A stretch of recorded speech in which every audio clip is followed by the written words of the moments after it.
Kama kuna katibu atabainika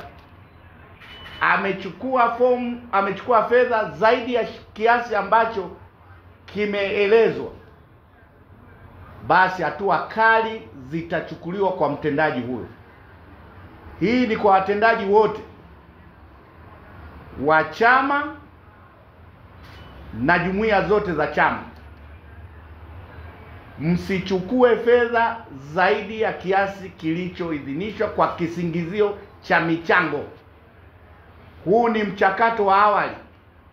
Wanachama hawa wanachukua fomu, mwamko ni mkubwa, lakini la pili, wanahitaji mchujo ili watakaporejeshwa waingie katika kinyang'anyiro kile cha kwenda kupigiwa kura.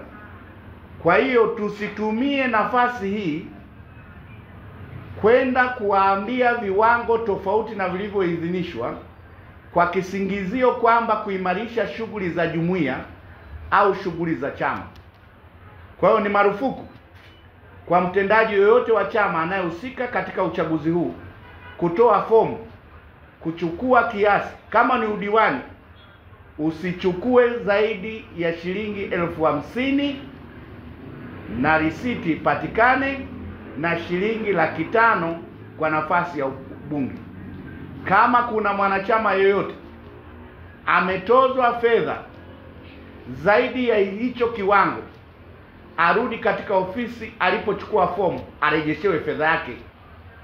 Na kama kuna mtendaji amechukua fedha zaidi ya kiwango kilichowekwa, azirejeshe fedha hizo haraka mara baada ya taarifa hii kutoka.